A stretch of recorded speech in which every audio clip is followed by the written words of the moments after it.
Buenas tardes, noches a todos. Espero estén bien. Aquí les puedo decir que creo que tuvimos el día más caluroso, caliente que hemos visto en años, a más de 40 grados. Así que estoy con mucha suerte de tener el aire prendido aquí en la casa, pero que hacia afuera está bastante calor. No estamos acostumbrados en países norteños de tener tanto calor.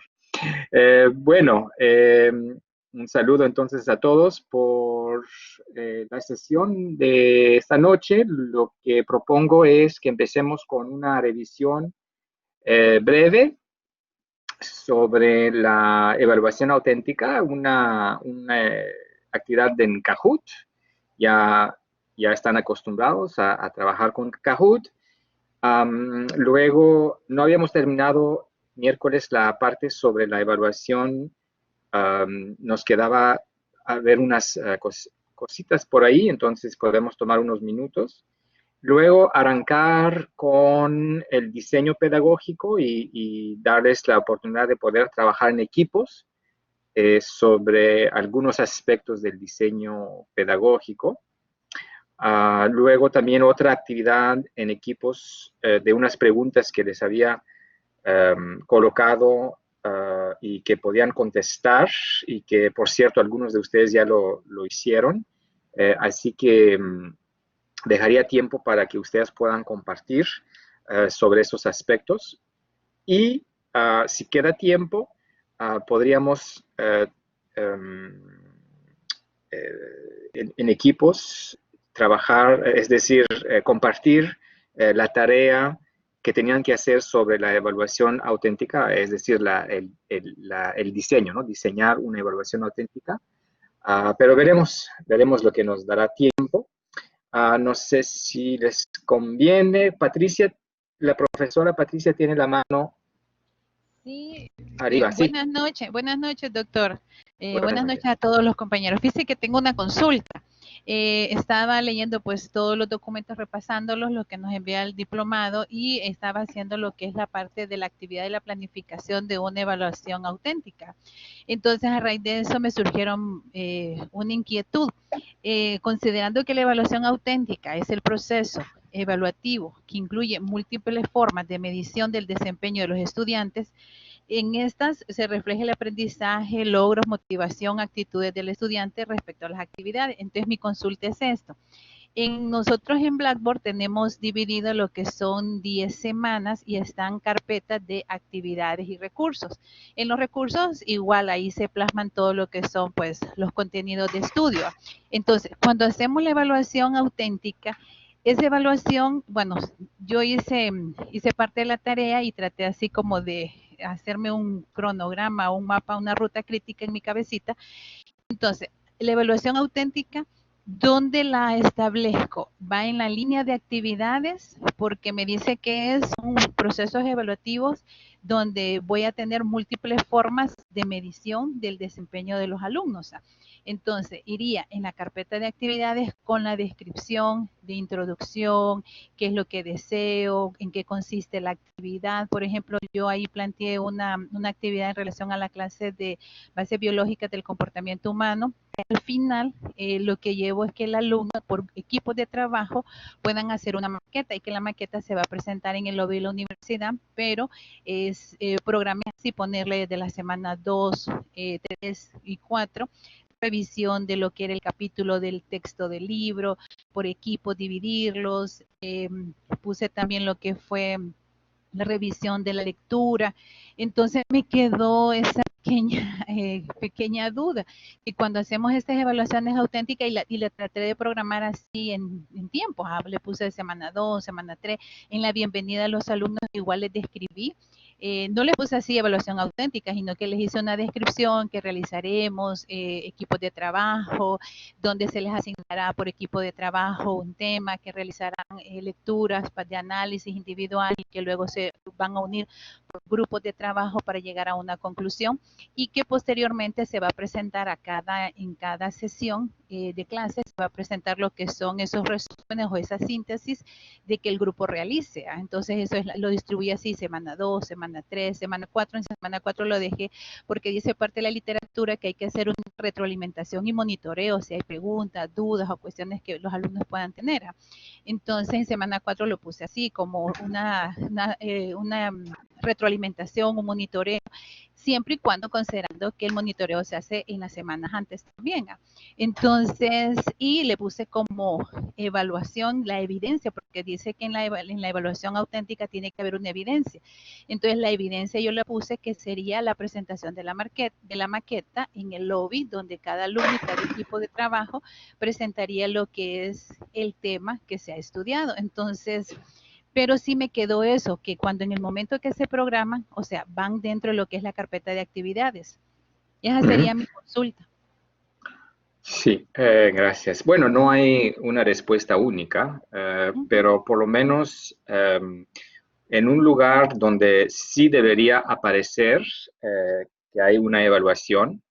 Ahora, no sé si es necesario que ustedes la indican como evaluación auténtica, porque los estudiantes no saben que es una evaluación auténtica. Nada más que nosotros para distinguir entre evaluación más tradicional y evaluación auténtica, la que queremos desarrollar ahora en contexto de formación a distancia. Pero yo creo que el syllabus sería un lugar donde esa información debería estar, ver que hay una evaluación, quizás darle un nombre, un título a esa evaluación. Puede ser, no sé, si es un estudio de caso, se puede llamar así, ¿no? Análisis de un caso, si es un proyecto, lo pueden llamar así, proyecto, etcétera. Luego, adentro de Blackboard, la información, dónde la van a colocar, depende de cómo ustedes quieren estructurar su curso, y justamente el diseño pedagógico toca ese tema, ¿verdad? Pero vimos en la primera sesión que tuvimos juntos el lunes, no sé si se acuerdan que les enseñé un ejemplo de un guión pedagógico. Bueno, ahora lo que yo hago es, dentro del mismo guión, pongo el link. Cuando los estudiantes apachuran, el link les lleva a la información de lo que se trata esa evaluación. Entonces, esa sería una forma, pero si ustedes la quieren colocar adentro de Blackboard en actividades, pues también lo pueden colocar ahí. La información, lo importante es que sea coherente con su diseño, que los estudiantes sepan dónde encontrar la información, porque lo que no quieren es que los estudiantes están perdidos, que toman mucho tiempo a buscar la información, se frustran o encuentran una información que no es la adecuada, empiezan a trabajar y luego se dan cuenta que no es, o usted se da cuenta y, bueno, cualquier tipo de problema, eso que puede suceder, ¿verdad? Entonces, no hay una sola respuesta que sea la adecuada, pero sí me entiende que los estudiantes tienen que entender cómo está su estructura y dónde encontrar la información. Entonces, eso es lo más importante, yo creo. Si los estudiantes trabajan con el sílabo, pues quizás la información puede estar ahí y luego indicarles dónde encontrar los detalles, ¿no? La guía y la rúbrica y todo lo que necesitan para poder llevar a cabo su trabajo. No sé si contesto la pregunta. No, sí, perfecto. Gracias, doctor. Sí, porque esa es la manera que yo estaba pensando en ese mapa mental de que los estudiantes no desorientarlos, sino que ellos vayan en la línea, bueno, un poquito del orden cognitivo del aprendizaje. Entonces, me parece bien así, dentro de lo que es el sílabo, señalar, o sea, igual le decía, no ponerle tal vez evaluación auténtica, porque el alumno, pues, pero sí como método de caso o estudio de caso o proyecto también, sí, pero sí, ok. Gracias, doctor. Gracias. Muy bien. Creo que también la profesora Mónica también tiene la mano arriba.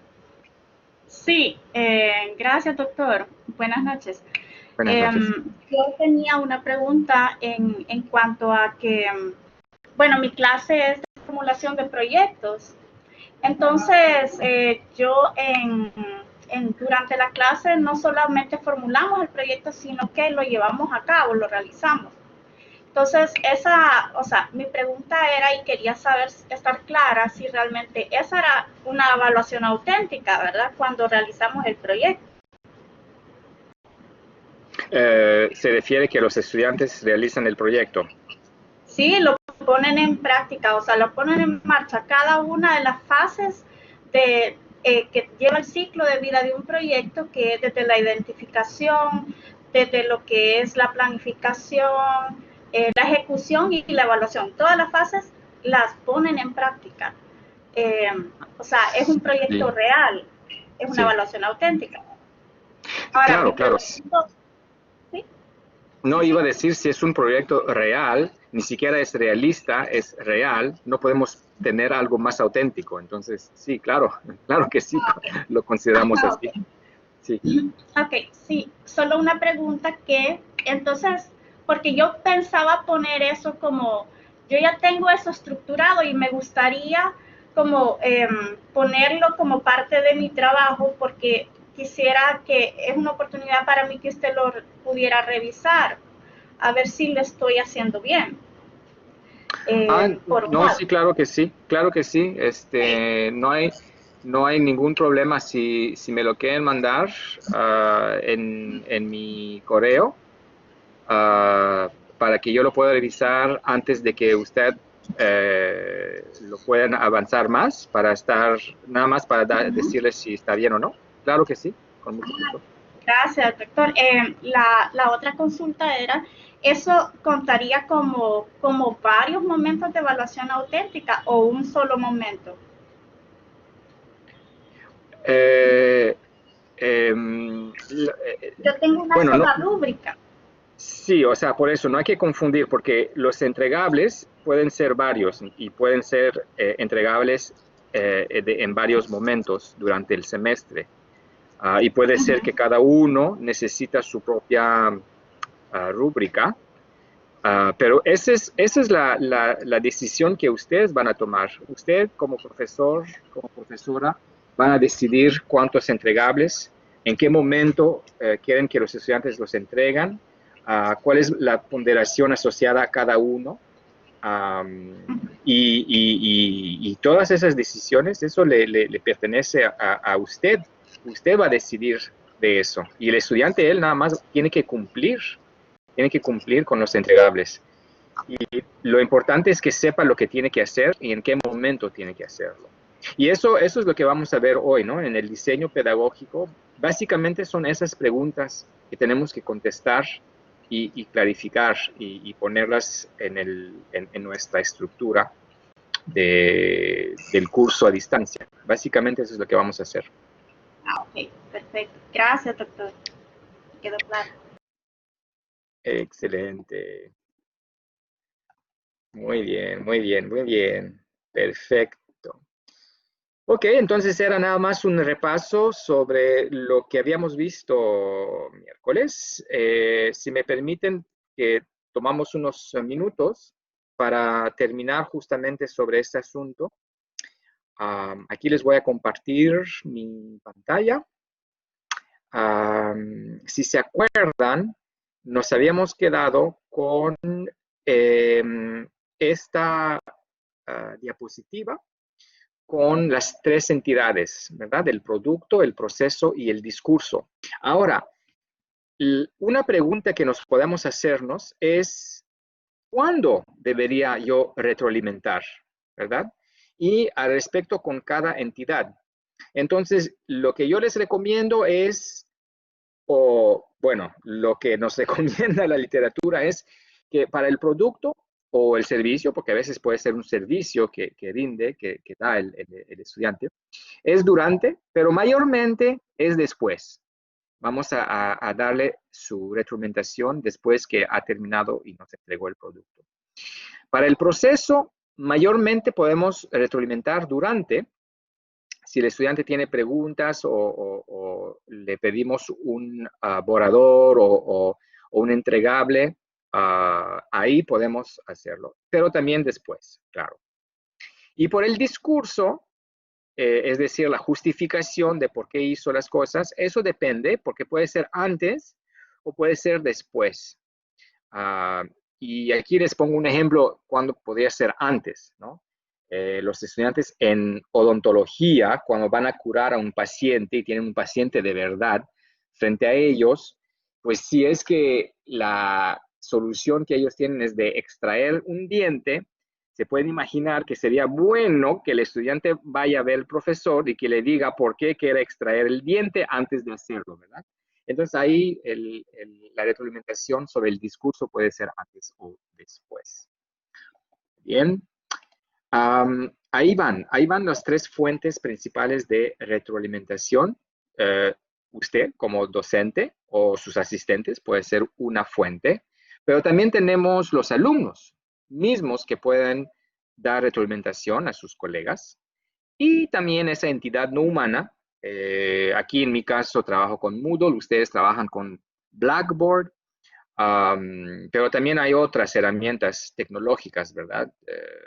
Hot Potatoes y ese tipo de entidad, como la llamo, no humana, que nos puede echar la mano. Ahora, lo que hice es tratar de poner en esa tabla las características propias a cada una de esas fuentes y el tiempo de inversión para el profesor. Entonces, cuando la fuente principal es el docente, la característica de la retroalimentación es que es muy contextualizada y muy personalizada, porque el profesor puede dar información de manera individual a cada alumno, a cada estudiante y el trabajo de cada estudiante. Sin embargo, el tiempo de inversión pueden saber que es considerable, ¿verdad? La otra fuente que podemos considerar es el alumno, pero yo la considero como algo complementario y la razón por la cual la considero así, porque puede ser variable. Es decir, que algunos estudiantes pueden dar una retroalimentación muy, muy extensa, muy precisa, y otros nada más dicen, sí, me gustó tu trabajo, punto. Entonces el otro se queda como, ¿y qué? ¿Pero qué puedo mejorar? ¿Qué, no? Entonces, por eso, por el hecho que los alumnos no todos tienen la misma capacidad de retroalimentar, la considero yo como una fuente complementaria a la de docente o la entidad no humana. Y en este caso, su tiempo de inversión es leve porque pues si quieren supervisar los estudiantes mientras están dando su retroalimentación, pues ese es el tiempo nada más, ¿verdad? Y la entidad no humana, su característica por el momento es que es una retroalimentación genérica y automatizada, ¿verdad? La inteligencia artificial no se ha desarrollado todavía lo suficiente para poder dar una retroalimentación tan personalizada como el docente. Aunque sé que hay muchas personas trabajando sobre eso, todavía no estamos ahí. Una vez que ustedes ya tienen en las actividades de Blackboard o Moodle o otra herramienta tecnológica, su tiempo de inversión es cero, ¿verdad? Porque los estudiantes van, contestan y la máquina les da la respuesta. Si está bien, no está bien, o a veces antes de decirles que no está bien, o la respuesta les dice, no, pero tienes que pensar a tal cosa, ¿no? Como un índice una pista para que encuentren la respuesta. En fin, ustedes pueden jugar con esas actividades en Blackboard o en con otras tecnologías. Aquí en esta tabla traté de colocar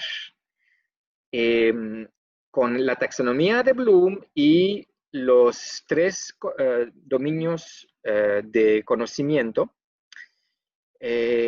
¿cuál sería más propicio, cuál fuente sería más propicia para hacer la retroalimentación? Y en la zona azul clara, pueden ver que coloqué ahí la entidad no humana que podría dar retroalimentación sobre ese tipo de objetivos de aprendizaje. Y en la zona azul más fuerte, más oscura, yo creo que ahí el límite de la máquina es donde el profesor o el alumno debería ser utilizado para dar retroalimentación. Entonces, ahí podemos ver que hay muchísimas cosas que podemos relegar a la máquina, ¿verdad? La podemos poner todas las preguntas y la información de retroalimentación y que los estudiantes hagan eso sobre su tiempo, reciban retroalimentación y que usted no tiene que hacer básicamente nada, ¿verdad? Pero pueden entonces ocupar su tiempo de manera más eficiente para justamente dar retroalimentación en los lugares que la máquina no puede, ¿verdad? Entonces esa sería una idea por cómo tratar de economizar tiempo. Las rúbricas también, las rúbricas lo estábamos comentando hace un rato. Si ustedes, no sé si fueron a ver la cápsula sobre cómo desarrollar las rúbricas, pero les coloqué una cápsula que va a durar creo que unos 10 minutos, a lo mucho, donde les explico más o menos las etapas o el procedimiento para desarrollar las rúbricas analíticas.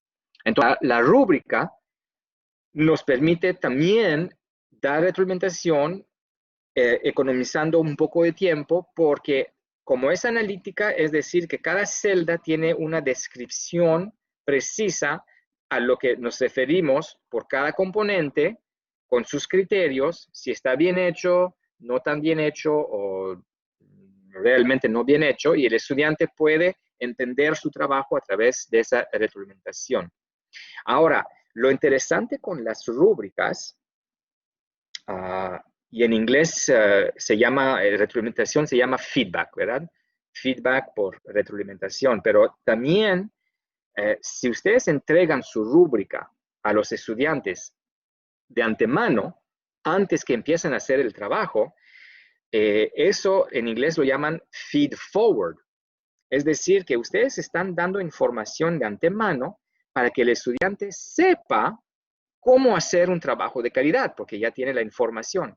Entonces, la rúbrica sirve tanto para retroalimentar que antealimentar, dar retroalimentación antes que los estudiantes empiezan a trabajar. Y un tercer tip que les puedo dar para ayudar a los estudiantes, de acuerdo con el uso de las rúbricas, es que ustedes podrían colocar trabajos de semestres anteriores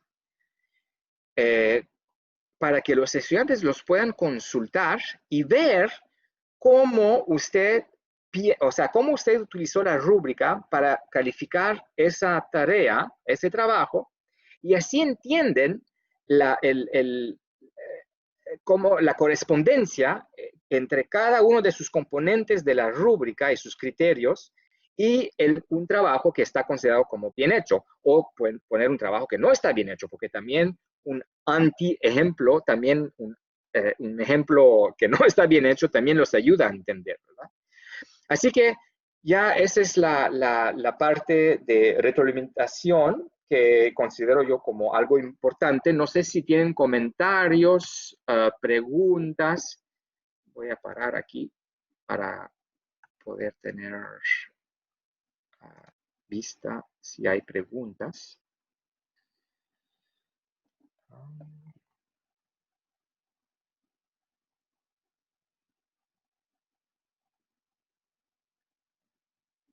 No sé si hay alguien que tiene una pregunta. Sí, Patricia. Doctor, solamente pues una parte de añadiendo lo que usted decía en relación a las rúbricas. Bueno, en mi caso las rúbricas yo las utilizo porque es un juicio basado en criterios bien explicativos y coherentes y permite, siento yo, como una objetividad en relación usamos la rúbrica en un trabajo. Entonces ya se exponen los criterios, como usted mismo lo decía, el componente que es la revisión, que es lo que yo voy a evaluar y las descripciones. Según la cápsula que leí, nos dice que la descripción es encima de lo esperado, entonces se va dando una calificación de 10, 9, 8, dependiendo, es el criterio. Ahora, algo que me llamó la atención fue cuando usted hizo mención que usted refiere que podemos mostrarle al alumno un ejemplo de un ensayo, de un ejercicio del pasado, cómo se calificó.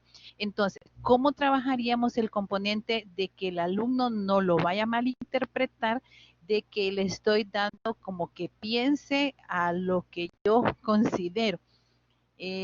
O sea, yo entiendo el ejemplo. El ejemplo es, yo pongo la rúbrica, pongo los componentes, los criterios, le pongo el ejemplo del ejercicio porque considero que tiene la máxima puntuación en la rúbrica para que le sirva de guía.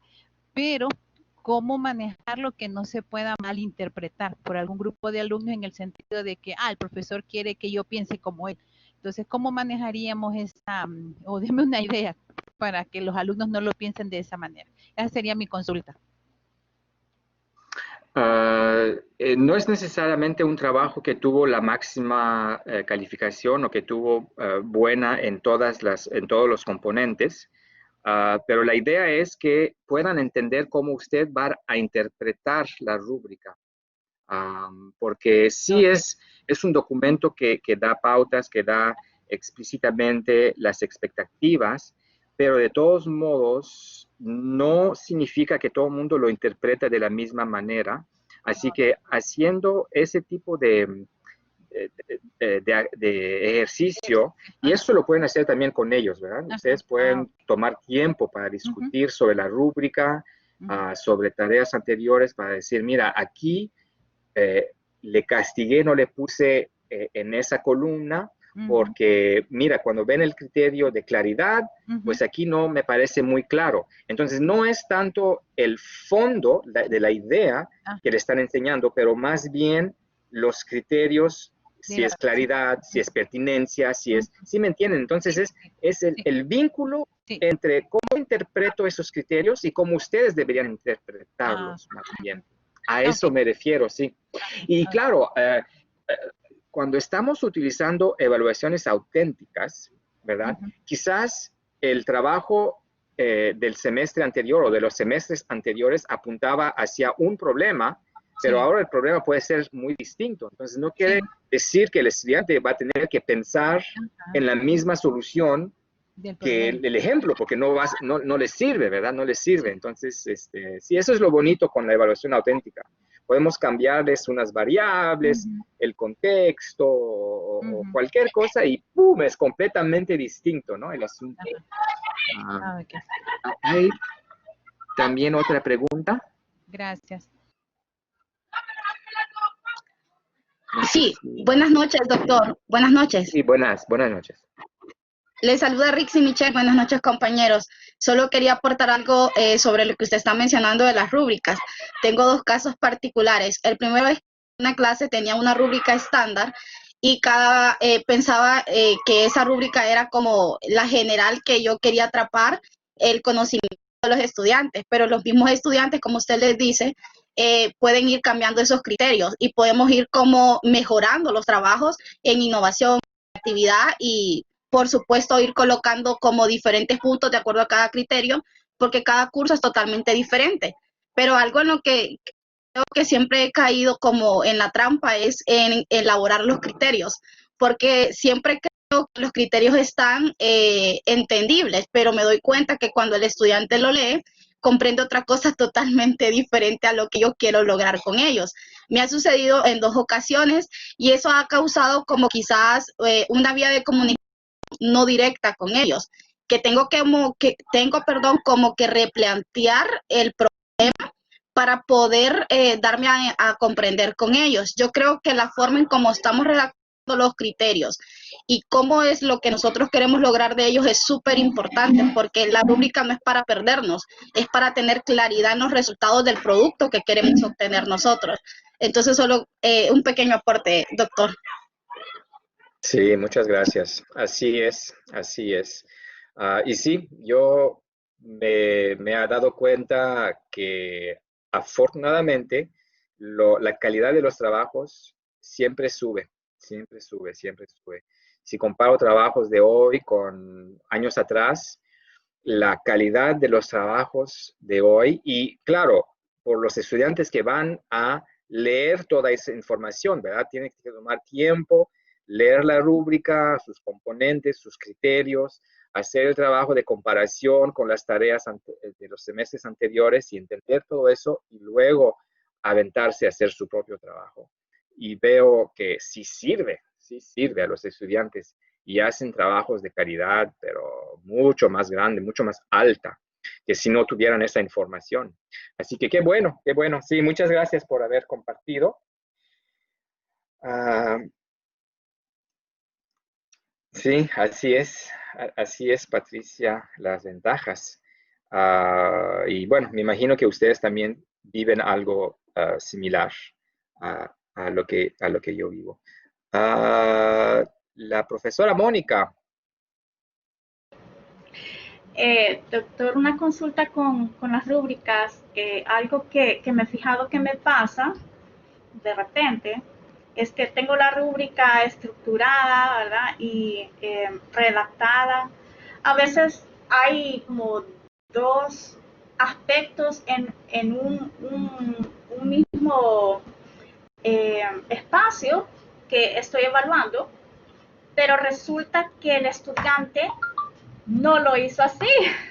O sea, no tengo ninguna de las, ni excelente, ni, o sea, porque tal vez eso lo tenía en excelente, sino que en sobresaliente.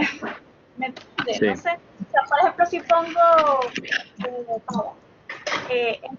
entregó todas las referencias y entregó a tiempo, pero tal vez sí entregó todas las referencias, pero no entregó a tiempo. O sea, ¿cómo se hace ahí? Sí, sí, es buena pregunta. Y claro, eso nos sucede a todos. Cuando tenemos más que un criterio, más que un elemento a considerar, sí hay presencia de uno, pero ausencia del otro. Mira, ahí hay varias maneras de manejarlo. O lo dividimos y hacemos otro componente aparte, y para poder castigar uno o el otro o los dos, si no está presente. O podemos decir cuál es preponderante, cuál es más importante. Entonces, si lo hizo, pero no lo entregó a tiempo, o si lo entregó a tiempo, pero no estaba como... Entonces, ustedes también pueden decir, ¿no? Que hay criterios, pero algunos criterios son más importantes, o algunos criterios son, ¿cómo se dice eso en español? Obligatorios. O sea, si no cumples con uno, no importa si el otro está. Un double standard, no sé cómo se dice en español, pero como tener doble condición para considerar ese aspecto del trabajo. Así que los estudiantes ya sabrán, ¿no? qué tienen que hacer. Y si no lo hacen, van a entender por qué ustedes lo castigaron de una forma. No sé si me explico. Sí, entiendo. Sí, gracias. Muy bien. Ok. Podemos ya ir al diseño pedagógico. Voy a compartir mi pantalla.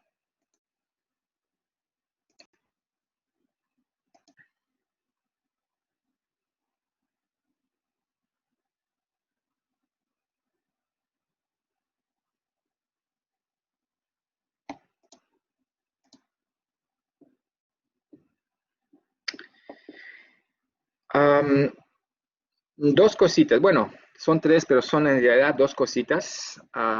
Una, muy brevemente, hablar sobre el diseño universal del aprendizaje, el DUA.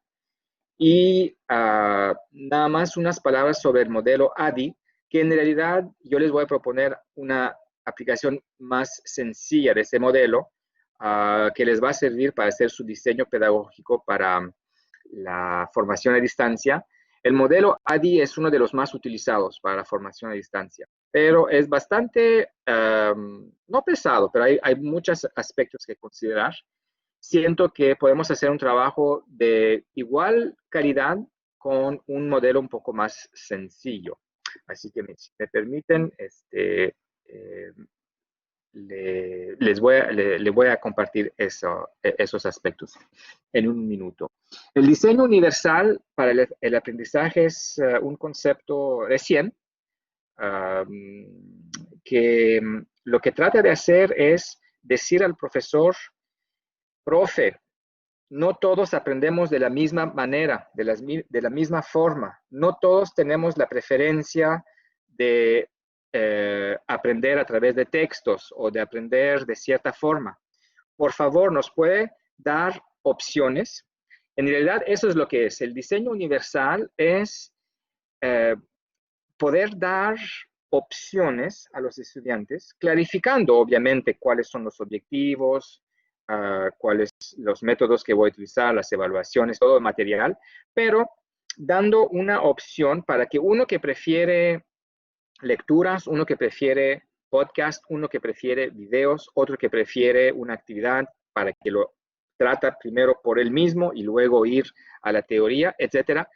Esa es la idea del diseño universal para el aprendizaje. Entonces, no es un modelo único que se aplica a todos, es un enfoque que permite una flexibilidad para adaptarse o ajustarse a las preferencias de cada individuo. Viene de la arquitectura. En arquitectura tienen el concepto del diseño universal.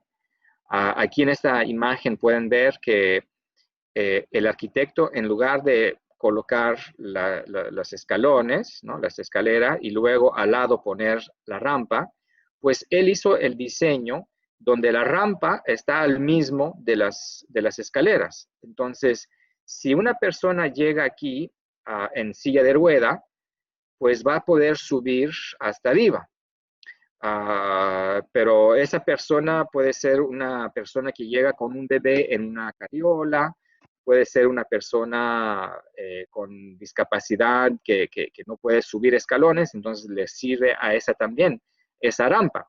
Entonces, las rampas de acceso, si hacemos la analogía en educación, podemos llamarlas rampas cognitivas, ¿verdad?, que evitan posibles barreras para el involucramiento de los estudiantes y el éxito de los estudiantes. Así que algunos elementos o los elementos principales del diseño universal es clarificar cuáles son sus expectativas, ¿verdad?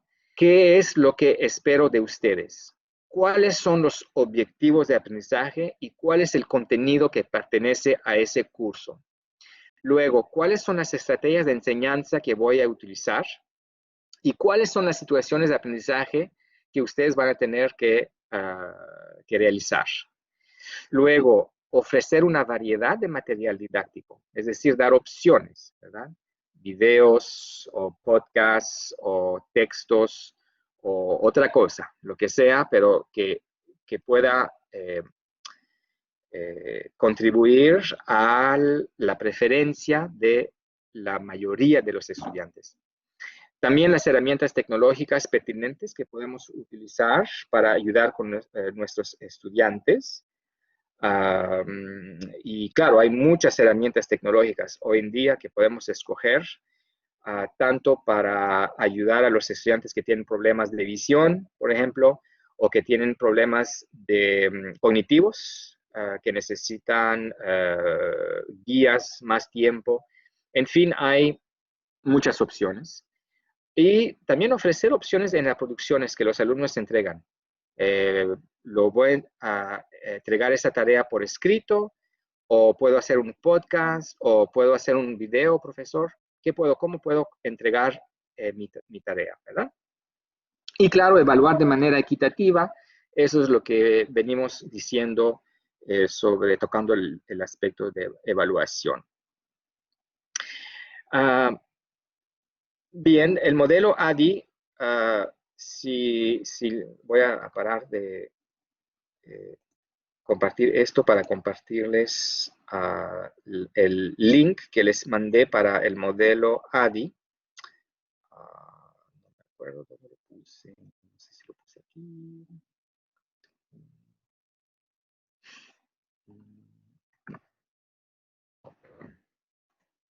No sé si hay una pregunta.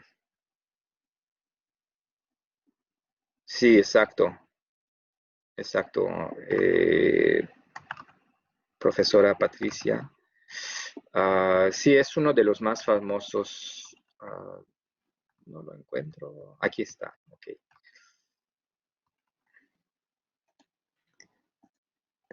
Ingeniera Carla Pantoja tiene una pregunta. Adelante, por favor. Sí, hola. Gracias, Anael. Gracias, doctor. Doctor, una consulta. O sea, buenísimo, me parece el tema del diseño universal y el de poder dar a los estudiantes la flexibilidad de diferentes modelos o métodos de aprendizaje y de evaluación, ¿verdad? Ahora, pero cuando hablamos que vamos a evaluar de manera equitativa y que sí esa es una premisa que indistintamente de la metodología que utilicemos vamos a aplicar siempre, no puede ocasionar que los mismos estudiantes critiquen que no se les está evaluando de la misma manera porque tienen diferentes formas de evaluación. O sea, ¿cómo evitamos eso? Aunque me imagino de que dependiendo de cada uno de los métodos tendrá su rúbrica, ¿verdad? Pero los estudiantes no podrán cuestionar que la valoración del docente. Sí, buena pregunta. En principio, deberíamos utilizar la misma rúbrica por la misma tarea por todos los estudiantes. No es que vamos a tener una rúbrica si nos entrega un podcast o si nos entrega un reporte escrito, ¿verdad?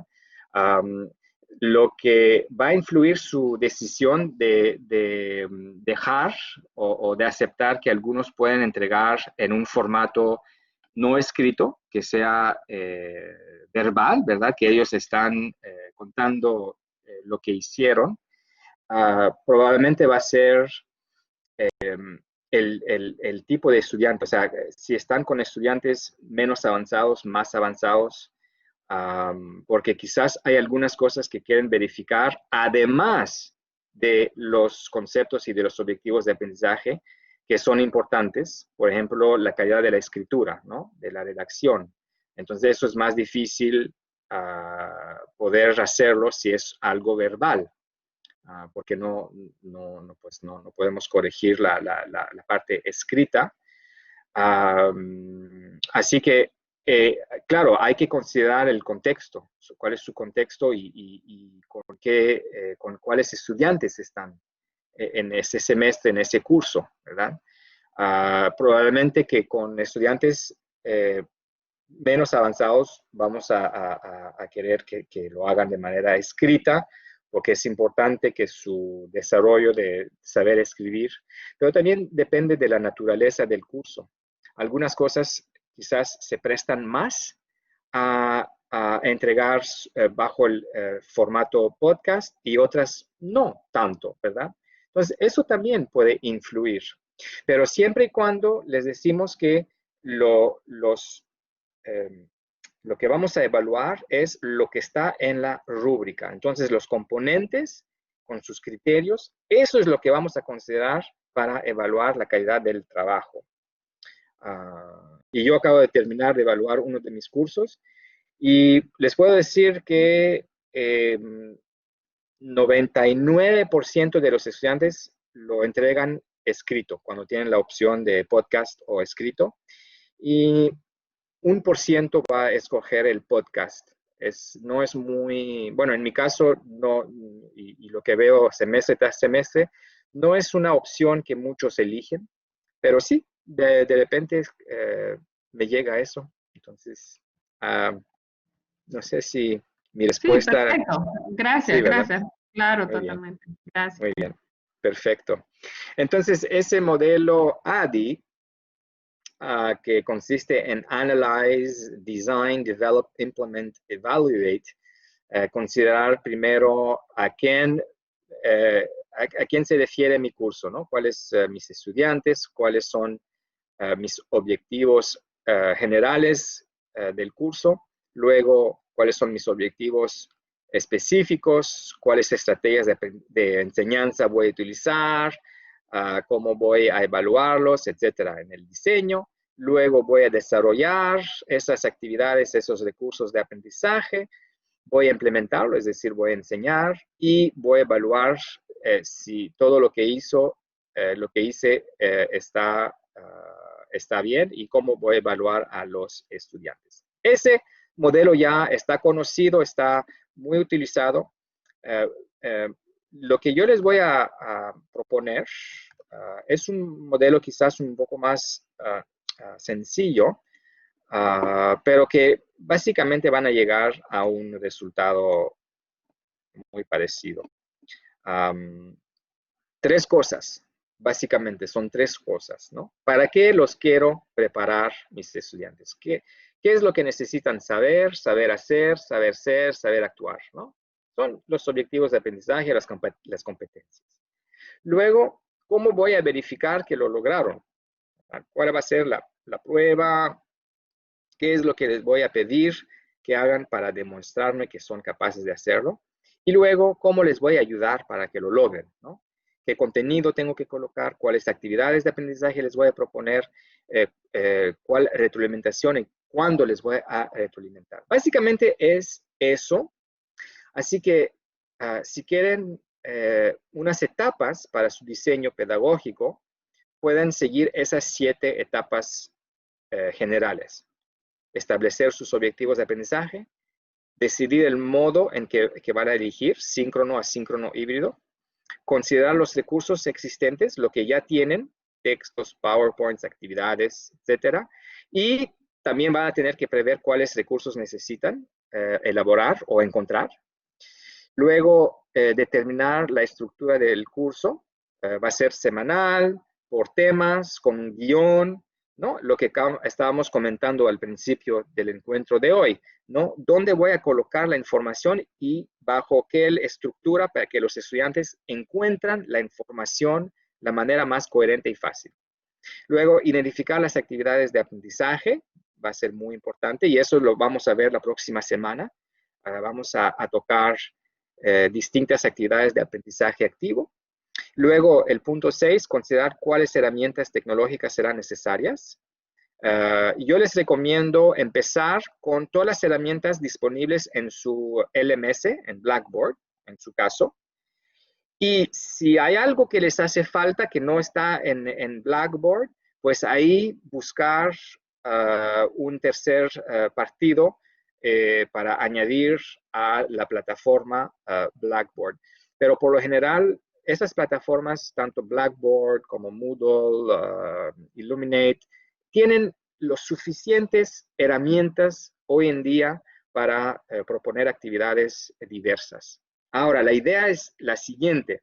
Aquí ustedes conocen el concepto de clase invertida, ¿verdad? El flip classroom, cuando se hace a distancia y cuando se hace en presencial. Ahora, lo mismo pueden funcionar para una clase a distancia que es síncrona y asíncrona. Entonces, la enseñanza se puede hacer de manera síncrona o asíncrona y también el aprendizaje se puede hacer de manera síncrona y asíncrona. En una clase, digamos, tradicional, la enseñanza se va a hacer síncrona y el aprendizaje se va a hacer asíncrono. El flip classroom es al revés. La enseñanza se va a hacer de manera asíncrona y el aprendizaje se va a hacer de manera síncrona, ¿verdad? Entonces, ustedes si pueden ir a contestar la encuesta que se encuentra en Blackboard para ver en qué casos se encuentran. Ya coloqué 4 casos, creo que con esos 4 son, creo que considero todas las posibilidades. Quizás se me olvidó una, pero bueno, en fin. A, cambiar un curso existente presencial hacia un curso virtual a distancia. B, concebir un nuevo curso en modalidad virtual a distancia. C, cambiar un curso existente híbrido, presencial y a distancia, en un curso virtual a distancia. Y D, ajustar un curso existente virtual a distancia para mejorarlo. Entonces, probablemente se encuentran en una de esas 4 situaciones. En Blackboard, en contenido de curso, en elementos conceptuales de la formación a distancia, en actividades. Si pican ahí, van a ver, no, lo pueden ver. Espérenme, lo van a ver ahora. Entonces, es la tercera actividad. ¿En cuál situación se encuentra? Lo pueden ir a contestar y ahí luego veremos los resultados que les voy a compartir luego. Bueno, yo estuve leyendo y yo estuve entrando en algunos grupos, no sé si se dieron cuenta, los que si debieron entrar, escucharlos, intercambiar. Y también estuve leyendo los que habían contestado ya esas preguntas en el foro. Pues sí, uno se da cuenta, ¿verdad?, que hay algunas cosas que le encontramos más difícil hacer a distancia. Algunas cosas, por ejemplo, toda la parte visual, ¿no?, que no podemos ver a los estudiantes como queríamos verlos cuando estamos en presencia. También la parte de la relación pedagógica. No sé si ustedes es algo importante, pero para mí es algo sumamente importante. Crear una relación pedagógica a distancia es más difícil, ¿verdad? Es la parte afectiva, la parte emocional, cómo lo logramos, ¿verdad? Esos son los desafíos de la distancia. Pero, en fin, lo que veo de sus comentarios, que ustedes piensan que la mayoría de los aprendizajes se pueden hacer a distancia. No hay gran cosa que se pierde, salvo algunas excepciones, claro. Hola. Hola, sí. Disculpen, se me cayó la conexión. No hay problema. Ya. Bien. Entonces, pueden, los que no habían tenido tiempo de contestar, pueden ir a contestar en el foro esas 3 preguntas y así ya tenemos las tenemos escritas y podemos hacer un análisis más global luego, general, con todos sus comentarios y un análisis que podríamos compartir con todos. Disculpe, ¿nos puede mostrar dónde está el foro en la parte del curso, por favor?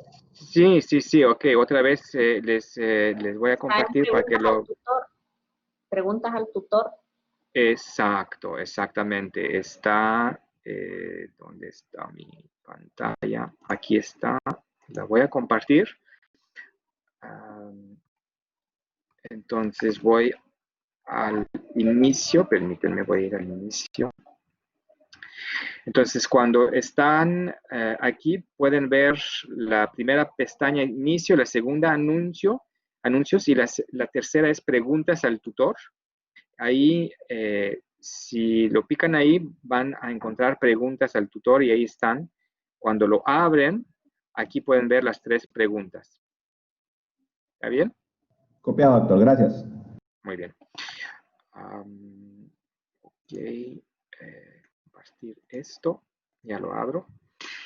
Les quería comentar algo sobre justamente este aspecto, ¿no? De cómo crear o cómo empezar esa relación pedagógica. Yo creo que va a ser importante tener la primera clase virtual síncrona. No sé si acuerdan, lunes les comentaba eso en mi presentación más general de los conceptos de formación a distancia, pero la importancia o el valor que tiene la primera clase, ¿no?, del semestre con los estudiantes. Y les propongo 4 objetivos, por lo menos 4 objetivos a considerar de hacer durante esa primera clase. Primer objetivo es, claro, presentarse como profesor, ¿verdad? Y yo creo que desde ahí empieza a elaborarse esa relación pedagógica a distancia. Cuando usted se presenta, hablan de usted, sus estudios, sus experiencias, sus intereses, hablar de por qué están dando ese curso, etcétera. Todo ese tipo de información que puede compartir sobre uno y que puede causar cierto interés, ¿no?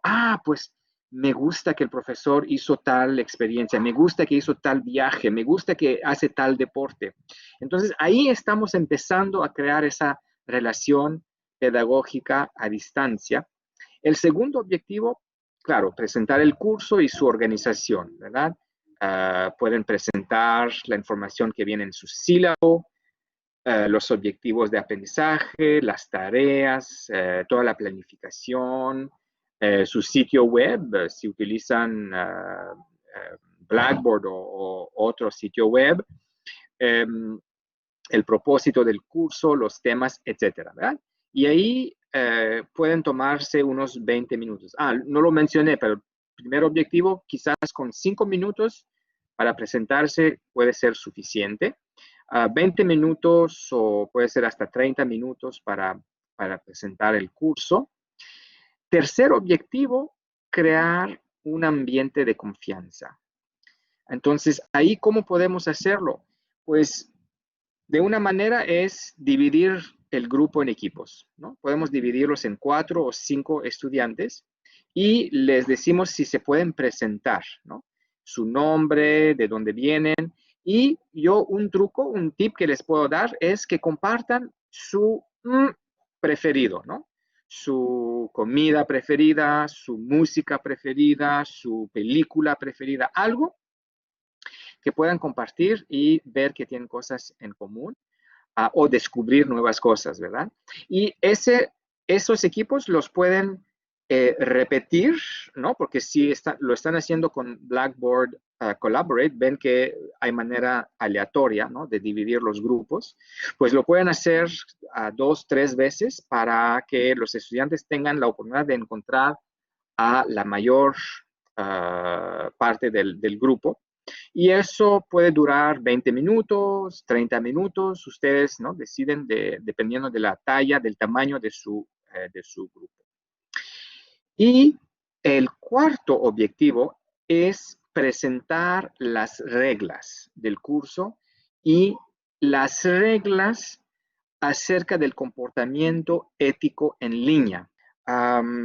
Ustedes quieren que los estudiantes cuando se conectan y estamos todos juntos, síncrono, cuáles son los comportamientos que quieren ver y cuáles son los comportamientos que no quieren ver, ¿verdad?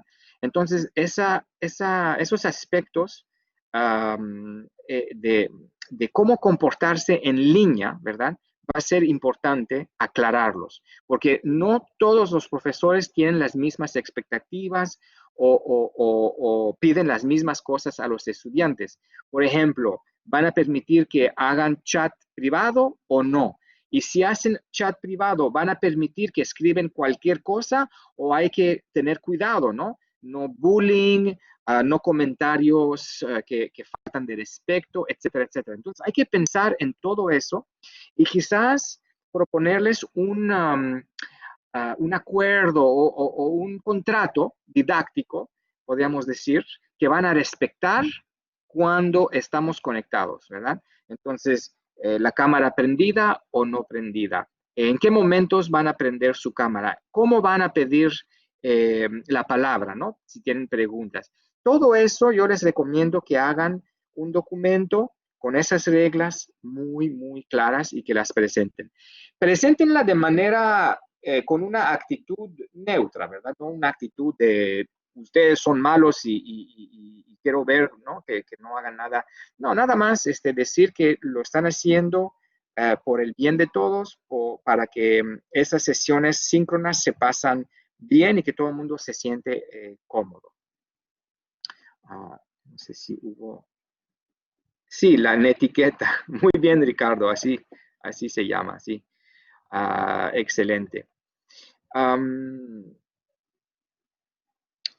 Aquí, antes de dejarlos otra vez ir a trabajar en equipos, les propongo un modelo de ingeniería pedagógica propuesto por Merrill en el año 2002. Así que pueden quizás complementar su diseño pedagógico con esas 5 estrategias, pensando a través de las actividades, ¿no? De cómo van a estructurar su curso, pero son estrategias genéricas que con cualquier curso pueden aplicarlas. Primera estrategia, encontrar problemas y tareas auténticas, ¿no? Que los estudiantes sobre los cuales van a trabajar. Activar los conocimientos previos de los estudiantes. Tercera estrategia, enseñar cómo realizar una tarea o cómo resolver un problema a través de ejemplos, pasos, una guía o un modelo, etcétera, ¿verdad? Estrategia número 4, hacer que practican a realizar la tarea o resolver un problema. Y el orden de la estrategia 3 o 4 puede ser intercambiada, ¿verdad? Porque los estudiantes a veces podemos decirles, bueno, tratan de resolver tal problema y cuando se dan cuenta que no pueden, luego les enseñamos cómo hacerlo, ¿verdad? Y entonces ahí las explicaciones tienen más sentido. O a veces es al contrario, ¿no? Les enseñamos, damos el ejemplo y luego les decimos, ustedes, ahora adelante. Y la estrategia número 5, hacer que apliquen sus conocimientos en otro contexto que el que se utilizó para la enseñanza, es decir, al paso número 3. Entonces, si no hay preguntas, les propongo una actividad nuevamente en equipos. Lo que voy a hacer es copiar esas 5 estrategias en el chat.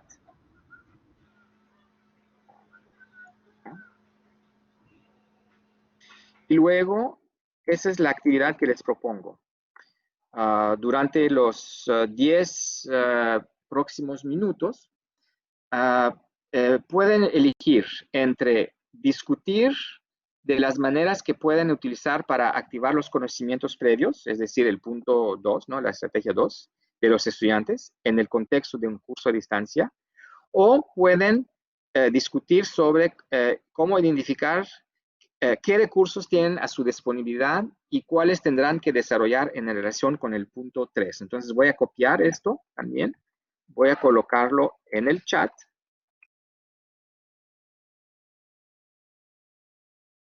Sí.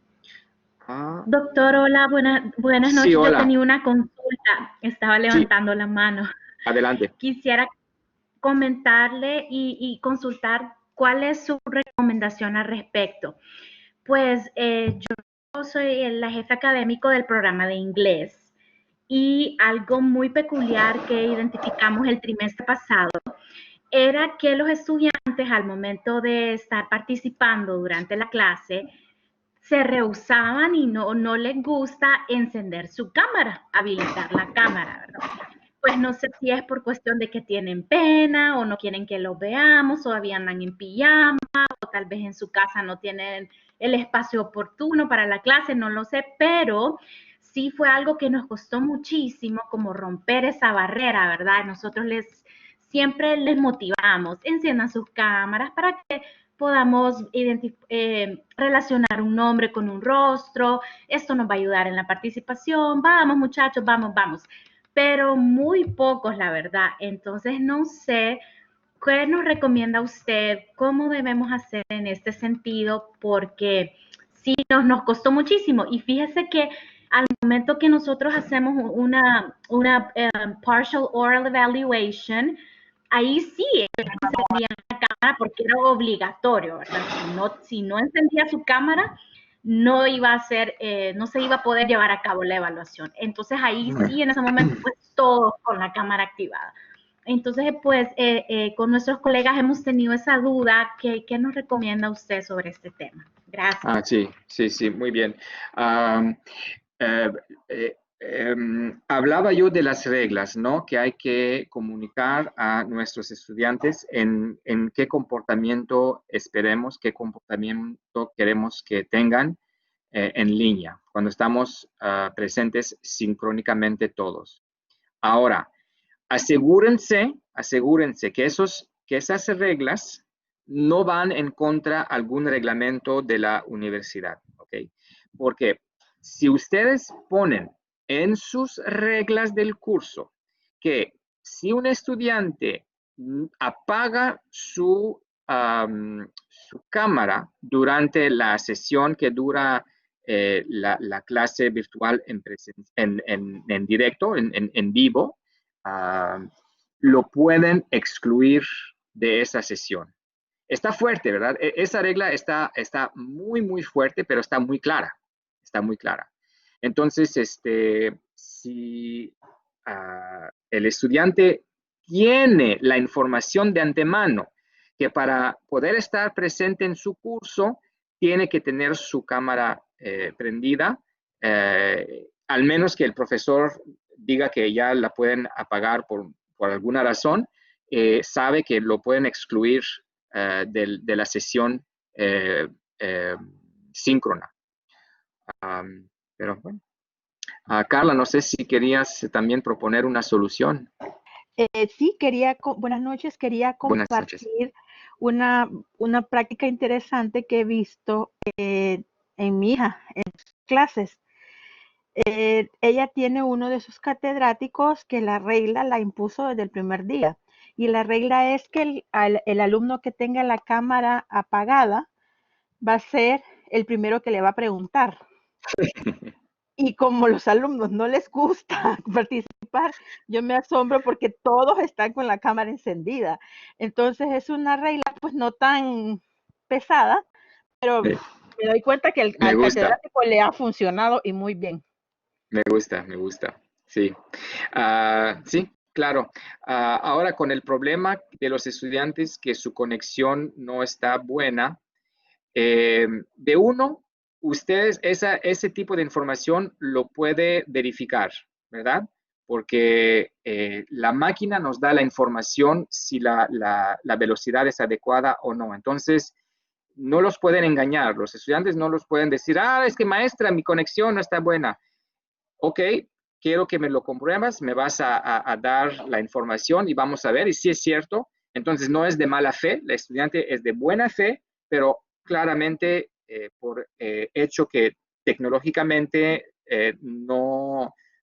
su equipo no está capaz de tener esa velocidad, pues ahí lo podemos quizás aceptar. Pero hoy en día toda la información se puede verificar, ¿verdad? Es difícil que nos engañen hoy los estudiantes porque podemos verificar casi todo.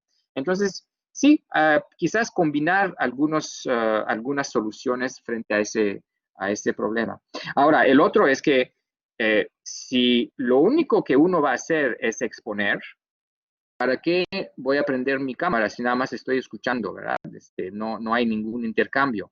Así que la próxima semana que vamos a discutir sobre actividades de aprendizaje activo, ahí los van a tener activos y van a tener que estar presentes o por lo menos enfrente de su computadora para poder interactuar, para poder hacer las actividades. Y eso yo creo que es una solución pedagógica, ¿verdad?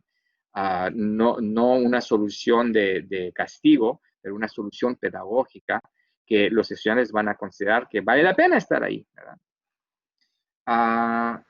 Cinia, ¿así se dice? Sí, así se dice. Cinia, buenas noches. Buenas noches. Sobre el tema de las cámaras, no sé si de repente los compañeros me podrían ayudar, porque yo igual quería verlos a ellos, ¿verdad? Pero por alguna razón yo nunca pude en Blackboard ver más de 3 personas al mismo tiempo, 3, 4 personas, y tenía un curso, por ejemplo, de 20. Y me era difícil verlos a todos y pues se pierde, ¿verdad? Ese contacto que a veces uno quiere tener y más cuando la clase es matemáticas, ¿verdad? Verles un poco a ellos la reacción cuando se les pregunta. No sé cómo se podrá hacer. Dejo a Anael contestar esa pregunta. Perdón, Anael. Sí, no, por ahora sí tenemos esa limitante con Claudia que solo permite un par de estudiantes al mismo tiempo. Pero bueno, ya identificamos ese problema y vamos a ver si existe alguna solución pues de parte de la herramienta como tal. Perfecto, sí, perfecto. Pero aquí yo he escuchado que hay algunos que dicen que pueden mover las cámaras. O sea, que pueden quitar los alumnos que están en un, y entonces poder ir moviendo las cámaras y no necesariamente que estén siempre los mismos. Sí, bueno, vamos a trabajar sobre eso y les estaríamos notificando. Con permiso. Hola, buenas noches. Hay una opción. Collaborate, o sea, Blackboard, tiene arriba en la parte superior derecha el modo de visualizar su pantalla. Normalmente, por default, agarra cuadrícula, o sea que hay 4 personas, pero usted puede dar clic ahí en eso y cambia a ver el orador. En ese caso, le aparece quién está hablando en la pantalla principal. Entonces, si usted quiere verlos a todos, tiene que decirles salúdenme y cada vez que alguien habla, le aparece en esa pantalla principal.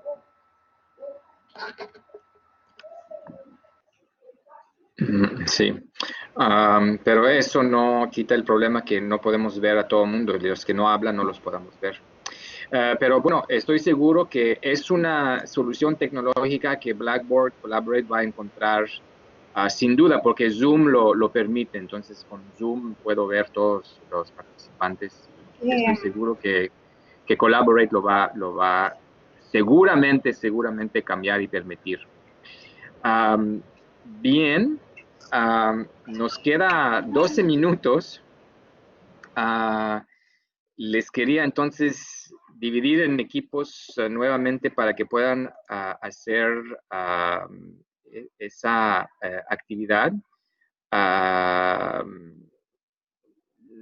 ¿Qué les parece si en lugar de contestar ambas preguntas, nada más discuten sobre la primera?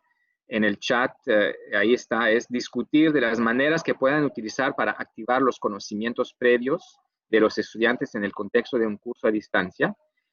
Entonces, unos, ¿qué será? 7, 8 minutos y de regreso para concluir y para decir qué viene la próxima semana. ¿Está bien? Entonces, Anael, podemos dividirlos en equipos de 4 o 5 personas. De acuerdo. En este momento lo dividimos. Gracias. Espero que pudieron compartir ideas sobre cómo lograr esa estrategia, ¿verdad? Que nos sirve para que los estudiantes los pongamos en modo de aceptar nueva información y colocarla con su información anterior, ¿verdad? A eso sirve la parte cognitiva, ¿no? Muy bien. Nos queda muy pocos minutos. Nada más les quería decir que por la próxima semana vamos a compartir vamos a hacer la actividad que pueden compartir sus evaluaciones auténticas y tener 1 o 2 o quizás 3 personas que aceptan de compartir con todo el grupo y que podamos comentar acerca de eso.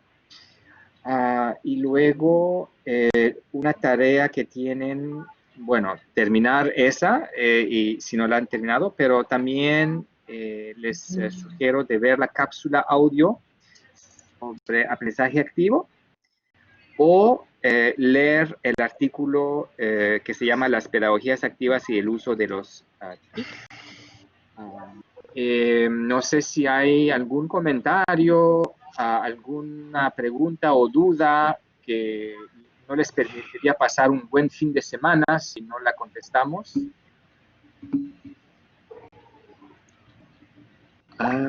José René, les escuchamos. Tengo una duda sobre cómo es que está funcionando la presentación de los equipos. Porque yo ahorita no pude participar. ¿Me está escuchando, doctor? Perdón, es que creo que había algunos micrófonos prendidos. Se me perdió la primera parte de su pregunta. Sí, la duda mía es sobre cómo funcionan los equipos que nos formamos Cuando yo terminé, pues yo me fui a los chats, pero hubo un momento como que se interrumpió, yo quedé como congelado, no sabía qué hacer y estoy reincorporándome a la sala ahorita para oír la conclusión. No sé qué pasó con los equipos, cuál era el equipo, cómo debían funcionar esos equipos, me quedé perdido un momento. Entonces, prácticamente no participé. Ah, ok, entonces cortó, usted se salió y tuvo que reingresar y ya no estaba en un equipo.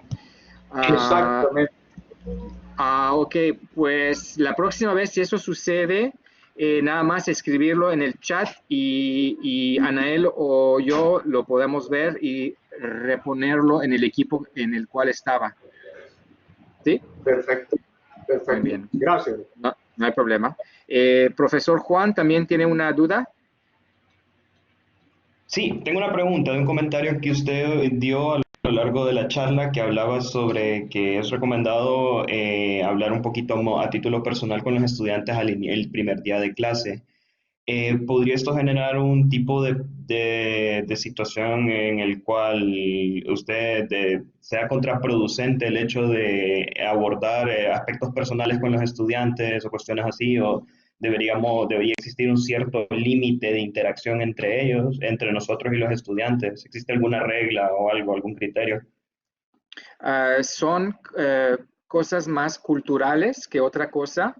De acuerdo con la realidad cultural en el cual ustedes se encuentran, saben lo que socialmente se puede compartir y lo que no se puede compartir. Es más difícil para mí contestarle de manera más precisa esa pregunta. Por lo general, yo trato de compartir cosas que se pueden compartir sin que hay, ¿cómo decirlo?, consecuencia o doble sentido o algo que puedan interpretar de manera equivocada, algunos de ellos, pero más bien hechos, ¿no? Lo que he hecho, dónde he ido, qué tipo de deporte hago, cosas así que son hechos sin mayor involucramiento, ¿no? No sé si me explico, pero claro, es cultural, todo eso es la parte cultural que ustedes sabrán que socialmente es aceptable y socialmente no. ¿Sí? Perdón que no contesto más precisamente, pero no, pero muchas no la puedo gracias. contestar. Da un muy buen contexto. Muy bien. Bien, ok, les agradezco mucho otra vez su presencia numerosa por un viernes en la noche. Wow, estoy sorprendido. Les voy a decir buenas noches, que tengan buen fin de semana, que descansen y nos vemos nuevamente el lunes para seguir con todo eso. Así que estén bien y hasta pronto.